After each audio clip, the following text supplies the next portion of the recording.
جس شخص کے گناہ زیادہ ہو اور گناہوں کے بوجھ سے اور گناہوں کی نحوست سے اپنی زندگی میں پریشانیاں جھیل رہا ہو، اور وہ یہ چاہتا ہو کہ اللہ اس کی بخشش اور مغفرت فرما دے، اور بخشش اور مغفرت کا آسان طریقہ اور آسان ترکیب تلاش کر رہا ہو، تو دیکھیے رحمت خدا بہا نامی جویت بہا نمی جویت، اللہ کی رحمت بہانہ تلاش کرتی ہے، قیمت نہیں چاہتی ہے۔ رسول اللہ صلی اللہ علیہ وسلم نے ایک آسان طریقہ بتایا ہے، انشاءاللہ خوب فائدہ ہوگا۔ وہ طریقہ کیا ہے کہ جو شخص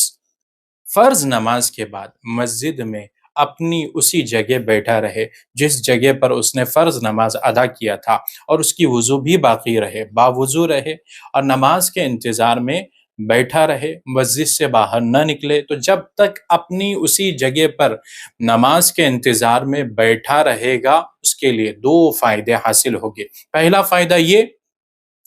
کہ اللہ تبارک و تعالی جب تک وہ بیٹھا رہے گا، نماز کے انتظار میں بیٹھا رہے گا، اسے نماز کا ثواب دیتے رہیں گے۔ نماز تو نہیں پڑھ رہا ہے، خالی بیٹھا ہوا ہے، فری بیٹھا ہوا ہے، لیکن کوئی غلط حرکت اور غلط بات نہیں کر رہا ہے، تو جب تک انتظار میں بیٹھا ہے بغیر نماز پڑھے بھی نماز کا ثواب ملتا رہے گا۔ دوسرا بڑا فائدہ یہ رہے گا کہ جب تک وہ اسی حالت میں رہے گا، مسجد سے باہر نہیں نکلے گا، وضو اس کی نہیں ٹوٹے گی، اور کوئی لغو بات اور کوئی لغو حرکت بھی نہیں کرے گا، غلط بات اور غلط حرکت بھی نہیں کرے گا، تو فرشتے اس کے لیے دو دعا کرتے رہیں گے۔ سب سے پہلی دعا کہ یا اللہ